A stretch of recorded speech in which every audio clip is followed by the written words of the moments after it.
Olá, uma ótima tarde a você. Começamos agora mais uma edição do Agricultura BR, edição desta terça-feira, dia 20 de outubro. Sejam todos bem-vindos. Você está nos acompanhando pelas antenas parabólicas em todo o Brasil, também pela NET e Claro TV nos canais 190 e 690. Também pelo portal do agronegócio, das informações, portal sba1.com. Você acompanha tudo o que acontece no setor. Você também está nos acompanhando a partir de agora no Facebook, pela Neo TV, no Paraguai e no Brasil, e a partir deste momento a TV Imaculada Conceição está linkada no Agricultura BR, levando em sinal aberto a programação para todo o Mato Grosso do Sul. Começa esse programa falando a respeito de arroba de boi gordo e por que há parâmetros mais do que suficientes para se acreditar numa arroba a R$ 290. Isso mesmo é o que se espera para esses próximos períodos. E a questão é muito clara, há uma escassez enorme em relação à oferta de gado pronto. Mais do que isso, essa situação de escassez que tem inclusive se impactado para bezerros e categorias inferiores vai continuar ocorrendo e ainda vai vir uma avalanche para a arroba de boi gordo, ou seja, vai faltar ainda mais arroba de boi para a indústria frigorífica trabalhar ou boi pronto para o trabalho. E isso faz com que as escalas da indústria frigorífica estejam extremamente estouradas, apenas 2 ou 3 dias de escala e com grandes dificuldades. Tanto é que houve disputa de preços muito latente nesta última segunda-feira e que foi identificada e observada aqui pela equipe do Agricultura BR. Os valores subiram na maior parte das praças produtoras no mercado físico e eu vou trazer um destaque agora em relação a mercado futuro, como é que vem as negociações, principalmente para a posição de novembro, tá? Outubro e novembro. Você vê aqui os valores aqui que vão sendo negociados. Nós temos a posição de outubro para a arroba do boi gordo a R$ 267,50. A arroba do boi gordo, R$ 267,50. Uma alta de 0,19%, é o que nós vamos encontrando neste momento. Posição ou contrato de novembro a R$ 282,50. Portanto, novembro vindo com R$ 282,50. Isso era esperado que viria a ocorrer e é o que a gente vai destacando aqui no Agricultura BR. Já a posição de dezembro vindo com números a R$ 280,80. Mas o que vem acontecendo no mercado mostra, por exemplo, no dia de ontem, o boi China, lá no interior de São Paulo, vindo a R$ 270. Isso mesmo, R$ 270 para o valor à vista e abate no próximo dia 28 de outubro. Neste momento, nós temos uma disputa muito forte, porque a indústria não consegue cumprir os seus contratos com a oferta disponível que se tem da própria pecuária brasileira. Pode deixar o gráfico aqui um pouco na tela. Não consegue cumprir esses prazos e também não consegue suprir as suas necessidades contratuais com o pouco gado de confinamento. Nesta semana, inclusive, nós recebemos um levantamento de uma empresa privada que falou em confinamento recorde no Brasil, mas isso é uma questão de interpretação. O que se tem neste momento é uma tentativa de terminação de animais já em coxo para aproveitar os valores que se tem. Não necessariamente esses animais estavam em confinamento. Confinamento no Brasil no ano de 2020 é sim 33% e para algumas empresas até um confinamento menor do que esse, menor do que comparado ao ano anterior. O que se tem neste momento é uma corrida para se tentar terminar boi. E aí a questão fica sobre os custos de produção dos bovinos. E é por isso que há parâmetros mais do que suficientes para se acreditar numa arroba R$ 290. Você vê R$ 282,50 para novembro no mercado futuro, são números da B3, e também já no mercado físico e à vista com abate na próxima semana, R$ 270 a arroba no estado de São Paulo, interior de São Paulo, em Campo Grande, Mato Grosso do Sul, a arroba sendo abatida também a valor à vista a R$ 256, também com alta nesta última segunda-feira.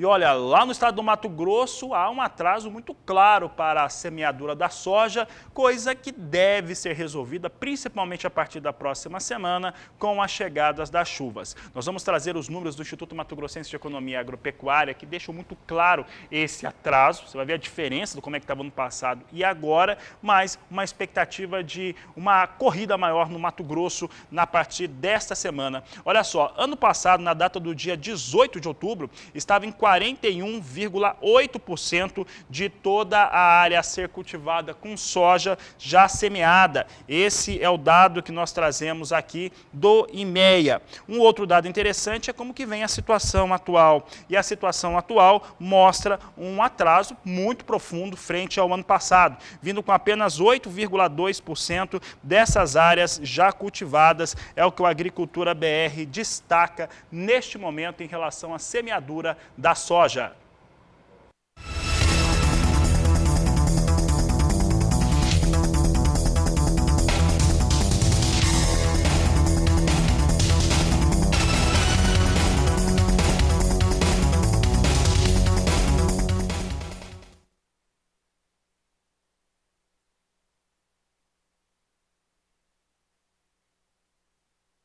Vamos saber então agora como é que vem a situação no segundo maior produtor de soja do país, é o estado do Paraná, e eu trago os números do Departamento de Economia Rural da Secretaria de Agricultura do Estado. Veja conosco como é que vem o estado do Paraná também em relação à safra de soja. Só há uma safra de soja no estado do Paraná, vindo com 32% semeado, 1% vindo em condições ruins, 14% em condições médias e 85% em condições boas, é o que nos garante o DERAL através do seu boletim que foi divulgado nesta última segunda-feira, mostrando uma situação talvez um pouco mais confortável no Paraná. Paraná que vai chegando a 32% da sua área semeada, é o que trazemos aqui no Agricultura BR.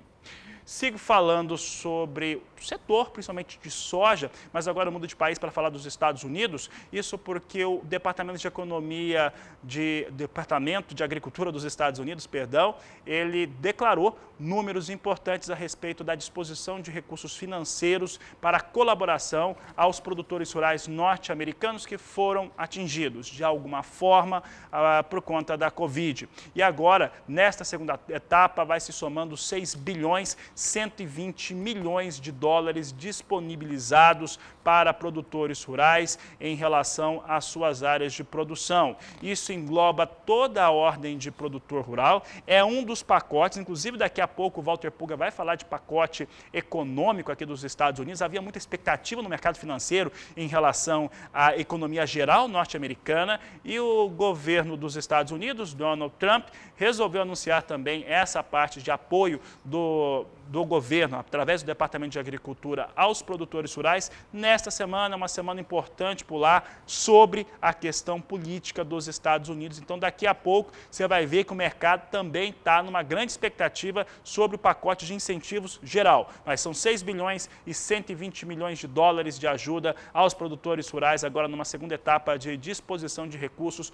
para os produtores rurais norte-americanos. Fala agora de vendas avulsas dos Estados Unidos, porque eles confirmaram, através do departamento, que foi informado por exportadores privados, da venda de 132 mil toneladas de soja para destinos não declarados, muito provavelmente para a China. Confira comigo como é que vem soja agora negociado na Bolsa de Chicago. Nós temos aqui Chicago vindo com alta expressiva. Neste momento, soja sobe em Chicago, posição de novembro, 10 dólares 62 centes mais 6 o bushel. Janeiro, 10 dólares 62 centes mais 6. Março, 10 dólares 51 centes mais 6 por bushel. Maio, 10 dólares 47 centes por bushel. Assim vêm as posições negociadas com soja na Bolsa de Chicago. Vamos saber agora como é que vem a moeda norte-americana, como é que vem o dólar. Dólar comercial já está na tela aqui para mim. Dólar vem com ligeira queda de 0,39% para a moeda norte-americana a R$ 5,58 mais 2 para o dólar. Assim vem os negócios com a moeda. E olha, tu estava falando a respeito de pacote de incentivos nos Estados Unidos. Já anunciei aqui essa situação, inclusive, que já existia, já se sabia dela. São 15 15 bilhões de dólares ao todo de ajuda aos produtores rurais norte-americanos. Mas hoje, Walter Pulga, que já está na tela comigo, Pulga, hoje havia expectativa sobre um incentivo econômico nos Estados Unidos, já há confirmação, o mercado todo estava esperando. Boa tarde, seja bem-vindo. Boa tarde a você, boa tarde a todos. Olha, as informações ainda são, vamos dizer assim, incipientes, né? Mas parece que a presidente da Câmara dos Deputados lá dos Estados Unidos teria encontrado um acordo com o representante do governo americano, representante de Donald Trump, para aumentar o volume de recursos que seriam concedidos como estímulo à recuperação nesse período pós-pandemia. Mas o mercado ainda está oscilando, viu? Agora há pouco as bolsas nos Estados Unidos vinham em alta, na Europa alguma oscilação, mas há uma expectativa positiva. De qualquer maneira, isso vai alterando o dólar, mas com algum receio dos analistas de mercado e dos investidores. Por quê? Porque há agora uma ameaça de lockdown, de paralisação generalizada entre as maiores economias do mundo.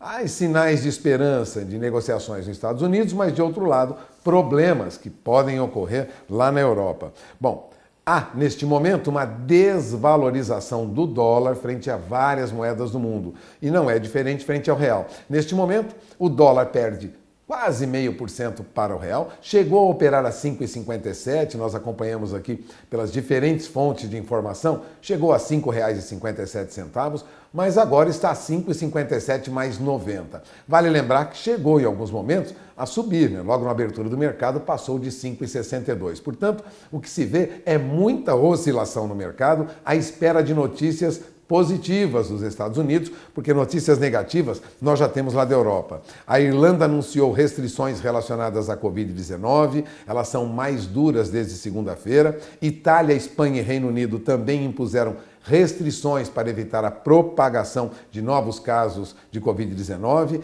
e há, lógico, alguma ameaça à recuperação da economia lá na Europa. Tudo isso traz incerteza para o mercado, por isso essa oscilação. Mas, a princípio, o dólar perde frente a outras moedas e recua agora 0,43% frente ao real. E como fica o mercado de bolsa? Bom, o mercado de bolsa, diante de juros mais baixos, não há incentivo para a renda fixa, há uma corrida do investidor para a renda variável. E, lógico, a Bolsa ganha com isso. Pelo menos, recupera parte do terreno perdido. A Bolsa hoje chegou a ultrapassar, aqui no Brasil, o índice Bovespa dos 100 mil pontos. Chegou a 100.095 pontos. Agora opera em 99.972 pontos, tem uma alta de 1,33%. Mas essa alta já foi mais acentuada hoje e mostra que alguns papéis estão com forte valorização, entre eles papéis de bancos, né?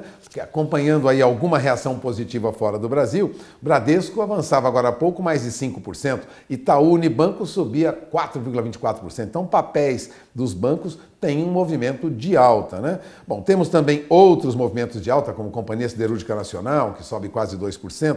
Agora há pouco, uma alta também para a Petrobras, alta de 1,10% até 1,25% para os papéis da Petrobras, tanto papéis ordinários como preferenciais. Resumindo, continuamos com muita oscilação no mercado, favorecendo a recuperação da nossa bolsa. Mas, de olho na informação, enquanto se espera que até o final do ano o dólar recue para a faixa de 5,25, nós ainda temos dólar perto de 5,60. Em baixa, mas ainda perto de 5,60.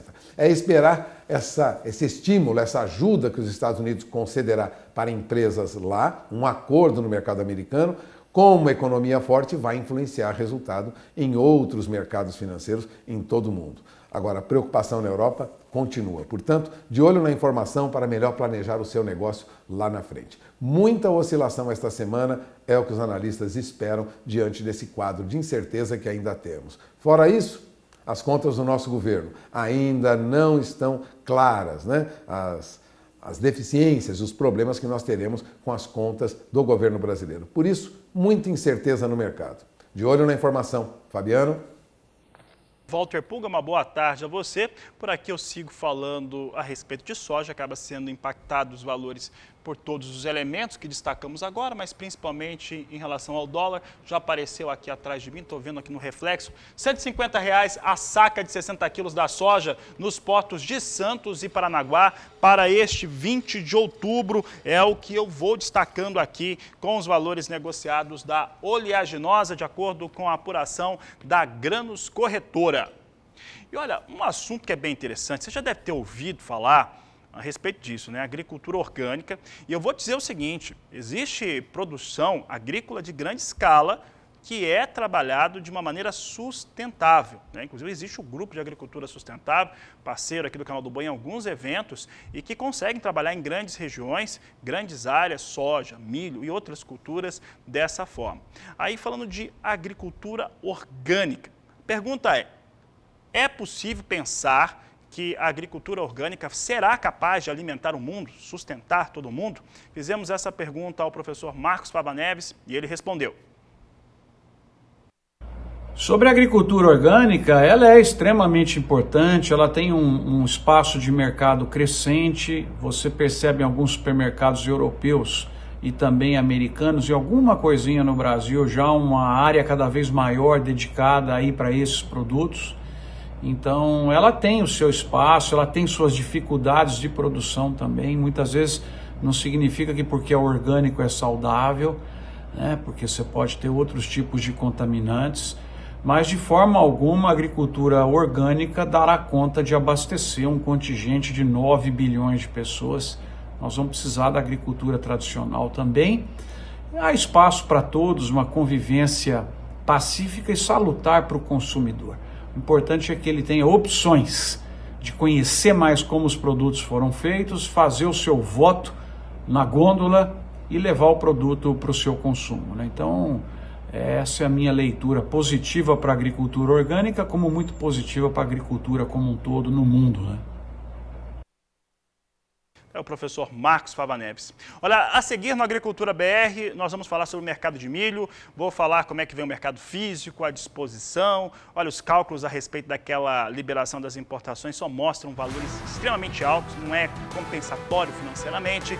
E ainda hoje, atenção produtor rural, atenção você que vive ou conhece alguém que está vivendo essa situação de ter terra invadida. Nós vamos trazer a terceira reportagem da série que mostra as invasões de terra. Tá vendo? Caminhonete apedrejada, trator apedrejado por indígenas em áreas que são totalmente legalizadas, ocupadas e trabalhadas por produtores rurais há mais de 100 anos aí em Mato Grosso do Sul. Eu vou para o intervalo comercial e daqui a pouco eu trago essas e outras informações. No sábado, houve a confirmação da liberação do governo das tarifas de importação para soja e milho. Como eu já trazia nesta segunda-feira, sustentado aí pelo entendimento tanto do Zila, do grupo GPB, e também do Hernani Klein, da Klein Agribusiness, corretora lá do Mato Grosso, os valores, né, que vão ser praticados por uma soja, um milho importado, seja dos Estados Unidos ou da Argentina, vai vir muito caro. Não é algo que vai trazer uma situação melhor em termos de preço. Entretanto, pode trazer uma estabilidade em relação à oferta. Isso pode ser porque vai estar com maior quantidade ou a possível maior quantidade de produto aqui no Brasil. Mas os preços serão caros porque você tem um dólar aí batendo 5,50, 5,60 e o produto será importado. A nossa equipe de reportagem lá em Brasília conversou com um dos representantes da cadeia produtiva do leite que falou sobre o tema. A reportagem é de Berenice Leite. O Comitê Executivo de Gestão da Câmara de Comércio Exterior decidiu zerar a alíquota do imposto de importação para soja e milho. No caso de soja, a redução temporária será válida até 15 de janeiro de 2021 e vale para o grão, farelo e óleo de soja. Quanto ao milho, o produto foi incluído na lista brasileira de exceções à tarifa externa comum, com redução de 8% para 0%, válida até 31 de março do ano que vem. As expressivas altas dos grãos no mercado brasileiro nos últimos meses têm trazido muitas dificuldades às cadeias produtivas do leite, aves e suínos, que utilizam esses grãos nas dietas dos animais. A suspensão das tarifas de importação podem ajudar a conter as altas dos preços dessas commodities no mercado interno. é uma medida que vai ajudar a controlar um pouco, a segurar um pouco essa alta vertiginosa. Porque esses impostos de importação, esse imposto de importação que está sendo suspenso, no caso até 31 de janeiro na soja e até 31 de março do ano que vem no milho, eles variam de 8% a 10%. Isso vai ajudar um pouco, mas não é uma solução do problema. O governo precisa estar atento, precisa se preocupar, porque do mesmo lado, do mesmo jeito que é muito bom para as cadeias de soja e milho exportar muito, com o dólar da forma que está, nós temos que ter a preocupação também, não só com a manutenção e a viabilidade das outras cadeias, que no nosso caso são as cadeias de proteína animal, que utilizam largamente esses produtos, esses grãos que são commodities, mas também preocupar com a população. A suspensão das tarifas foi um pedido da Associação Brasileira dos Produtores de Leite. Para eles, além de ajudar a conter um pouco da alta exponencial dos preços destes produtos, também pode beneficiar os consumidores.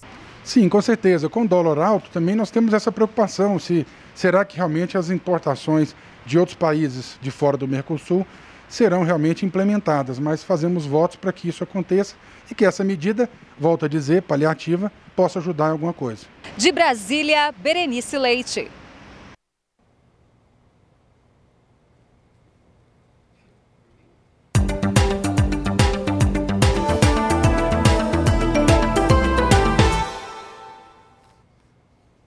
Os produtores do estado do Paraná já cultivaram 86% da área semeada destinada ao milho de primeira safra. É o que nós vamos mostrar agora, a relação de qualidade desta lavoura que já está nos campos. 2% vem em condições ruins, de acordo com o DERAL, 15% em condições médias, 83% em boas condições. É o que destaca o Departamento de Economia Rural da Secretaria de Agricultura do Paraná.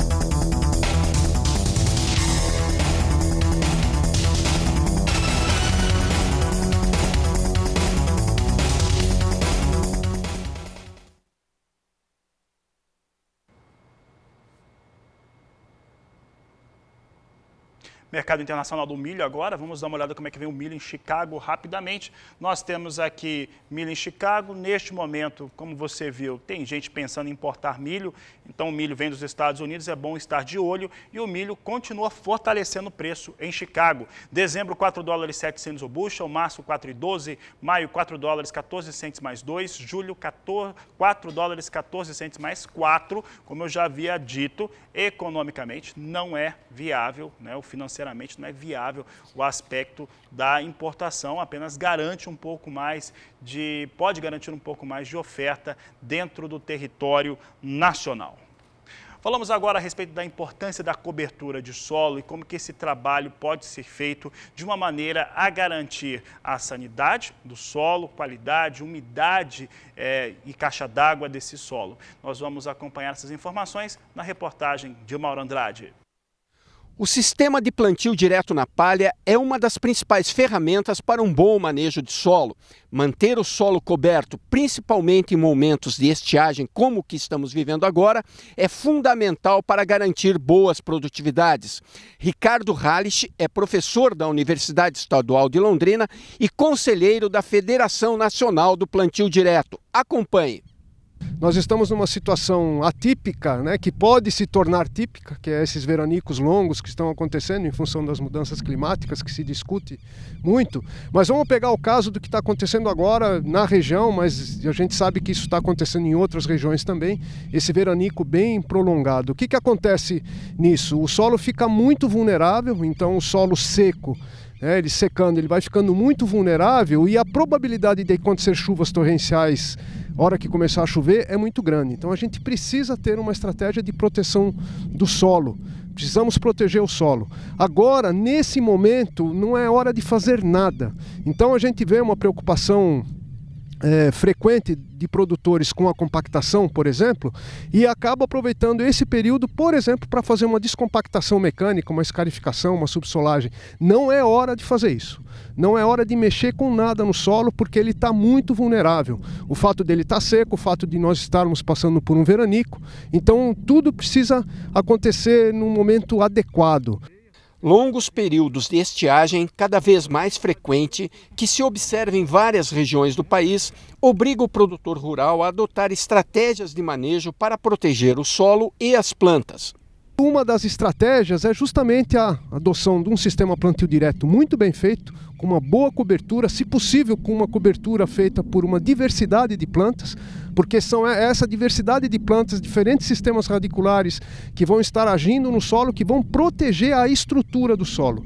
O componente mais importante do solo é a sua estrutura. A estrutura, para falar muito rapidamente, é a combinação das partículas do solo com o espaço poroso, onde fica armazenado ar, água, que são importantes para a planta e para toda a atividade biológica do solo sobreviver. Então nisso tudo acontece na estrutura. Quando o solo seca, essa estrutura também ela vai se alterando e toda operação que nós fizermos vai causar uma perturbação muito forte dessa estrutura. Por exemplo, a desagregação. O solo vai ficar muito fino, isso vai levar para uma compactação mais acentuada ainda, então não é hora de fazer nada. O que precisa ter sido feito?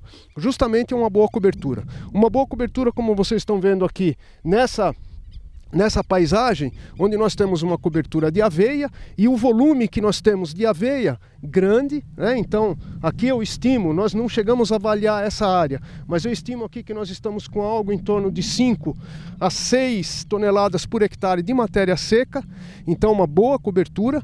Se nós tivéssemos outras plantas associadas aqui seria ainda melhor. Aqui estamos apenas com aveia, a aveia preta que foi utilizada para cobertura, mas está protegendo. Percebam como o solo está protegido. Isso está preservando a umidade do solo, está dando uma capacidade desse solo resistir a esse veranico, está preservando água no solo e assim que houver condição, entra com uma semeadura.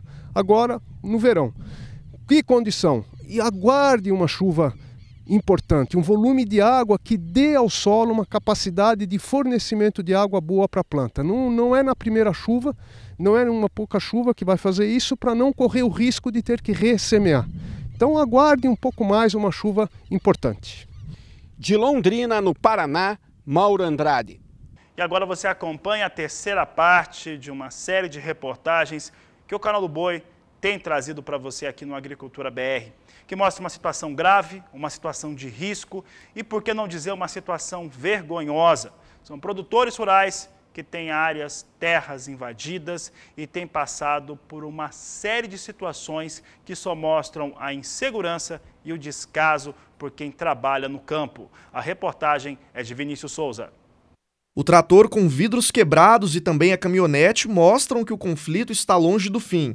Mais uma vez, o registro foi feito pelo produtor rural Alain, da região de Dourados. Estivemos nessa propriedade 2 semanas antes do novo ataque. Chegamos aqui na área para fazer o plantio da soja e fomos atacados e apedrejados por indígenas, colocando a vida de meus funcionários em perigo e a minha também.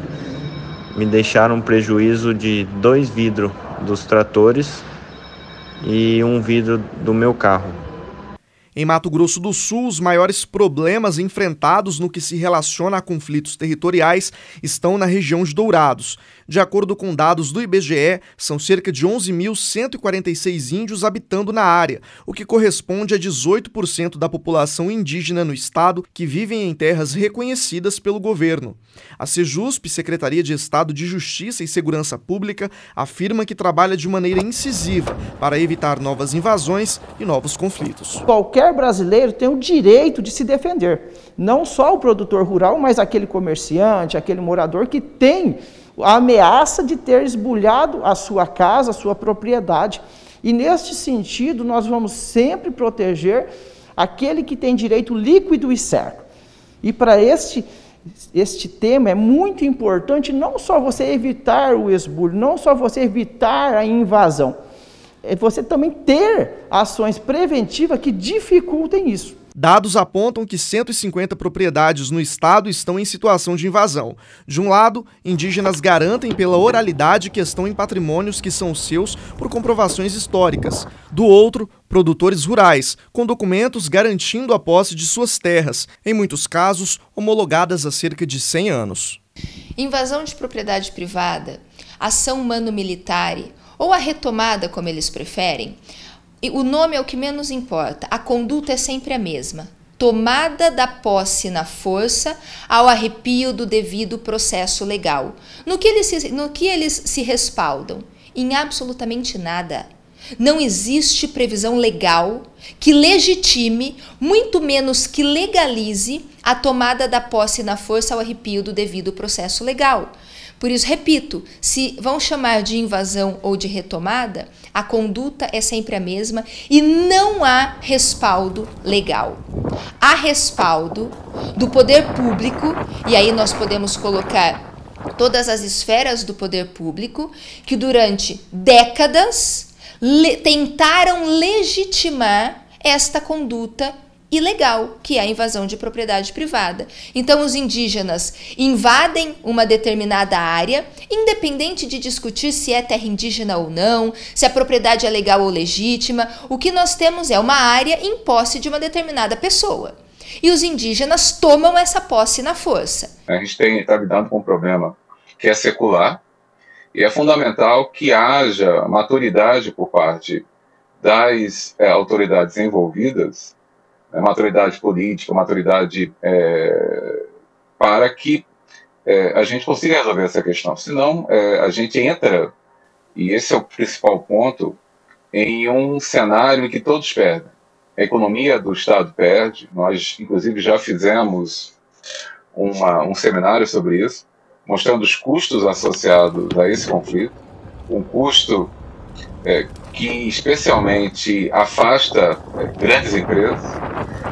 Desde que esse conflito ele eclodiu, praticamente não houve a implantação de grandes agroindústrias em Mato Grosso, né? Especialmente no Cone Sul, em Mato Grosso do Sul. Nós temos hoje mais de 100 propriedades, né, invadidas, que já remanescem de muitos anos. Eu acho que nós temos que buscar uma solução negociada que envolve a FUNAI, que representa os indígenas, que envolve o governo federal, que envolve o Ministério Público Federal e as organizações, para que a gente possa buscar uma solução negociada, sem conflito. É possível a gente achar uma solução, indenizar os produtores que de direito são os legítimos donos e têm o direito de propriedade garantido pela Constituição brasileira. De Dourados, Mato Grosso do Sul, Vinícius Souza. Como você observou, em nenhuma das 3 reportagens exibidas até agora tem o posicionamento da FUNAI a respeito dessas questões. Na próxima semana, nós vamos receber em nossos estúdios a advogada Luana Ruiz, que é uma especialista nesta questão do direito agrário e principalmente nesse fator relacionado a indígenas.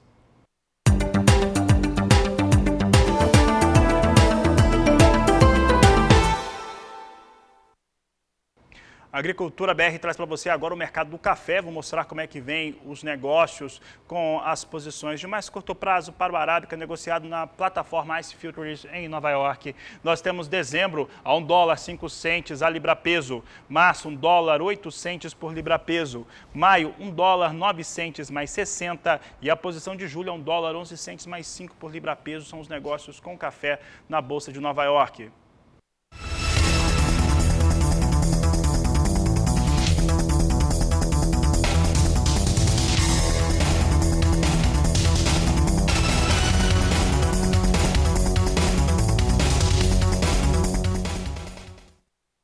E na última semana nós mostramos que os produtores de leite do estado do Pará estavam fazendo uma espécie de paralisação por conta dos preços baixos pagos ao produto e exigindo uma confirmação, alguma coisa que desse referência aos valores negociados. Nesta tarde de segunda-feira houve uma nova reunião em assembleia e foi resolvido manter essa paralisação, o que você acompanha no Agricultura BR. Aqui está a comissão do Sul e Sudeste do Pará, que representa todos os produtores de leite da região, saindo de uma assembleia onde tiramos como encaminhamento que vamos manter a paralisação por tempo indeterminado até que as indústrias de leite elas nos procurem para a gente negociar o preço do mês atual e dos meses seguintes. Número 2, nós não vamos abrir mão de manter o preço do leite que nós recebemos no mês passado, nós entregamos no mês passado, vamos receber ainda esse mês, não vamos baixar, não vamos aceitar baixa, porque o mercado ele é favorável a gente não vê essa baixa como eles dizem que tem. Tá?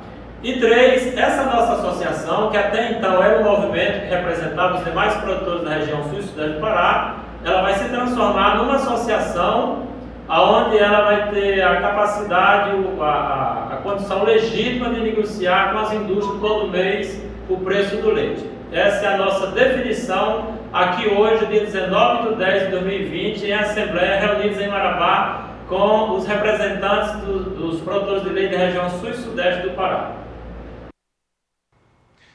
Está aí a situação exposta pelos produtores de leite no estado do Pará. O canal do Boi Agricultura BR segue acompanhando a questão. Por aqui eu mudo de assunto agora, porque se algo importante é o manejo de plantas daninhas durante a entre-safra, e é o que você vai conferir na reportagem de Valdir Pacheco. Produtores de Mato Grosso estão apenas aguardando as chuvas para dar início à safra 2020-21.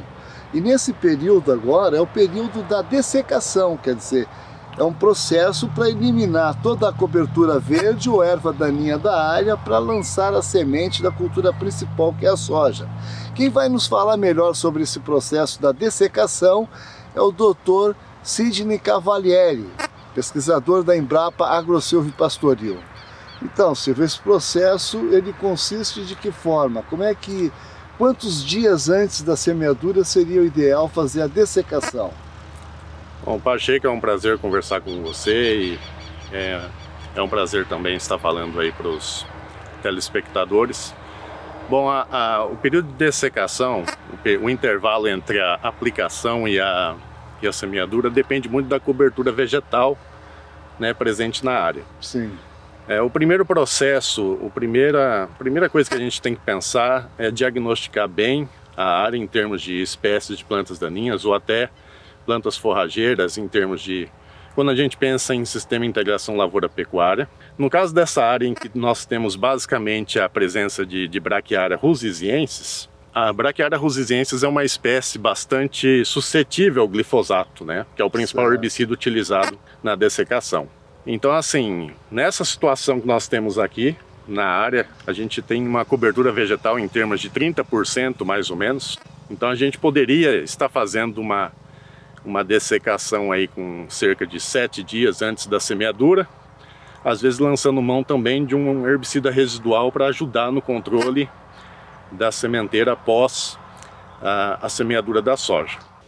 Aquela imagem que normalmente se via, o produtor dessecou e logo em seguida ele já vem semeando em cima da braquiária verde. Não é uma imagem muito recomendada, uma ação muito recomendada. Isso acontece, no passado acontecia mais do que hoje, né? Em algumas situações isso acontece ainda e depende muito da pressa do produtor. Não é uma situação recomendada, a situação recomendada é semear no limpo, com plantas totalmente mortas, secas, né? Agora, Sidney, é importante também o produtor não fazer aplicação com a planta estressada, né? A planta daninha com estresse hídrico, fazer essa aplicação não é o recomendado. Qual seria o recomendado? Então, Pacheco, esse ano foi uma situação bem crítica, porque a chuva demorou para aparecer e muitas vezes o produtor tem muita pressa para semear e ele, como a dessecação normalmente ela acontece antes da semeadura, às vezes aquela cobertura vegetal, principalmente de gramíneas, vamos citar exemplo, o capim amargoso, se presente na área, ele não tem área foliar suficiente ou a planta está estressada e não permite a absorção dos herbicidas. Então aquele tratamento que funcionaria muito bem, controlaria muito bem, passa a não ter a eficácia esperada, o produtor acaba perdendo dinheiro e tendo que fazer reaplicações depois, e com certeza se capim amargoso, no caso, ele vai aquela toceira que esperava-se que fosse controlada, ela vai deixar para ser controlada dentro da cultura. Ok, Sidney, mais uma vez, muito obrigado aí pela sua participação. Eu que agradeço, Pacheco, agradeço a vossa atenção e é um prazer colaborar com os produtores de Mato Grosso. Um abraço. Ok. Acabei de conversar com o Dr. Sidney Cavalieri, pesquisador da Embrapa Algodão, que está lotado na Embrapa Agrosilvio Pastoril. De Sinop, Mato Grosso, Valdir Pacheco. E com essas informações, essa edição do Agricultura BR fica por aqui. Nós voltamos logo mais às 16 horas no horário de Brasília. A todos uma ótima tarde e até lá!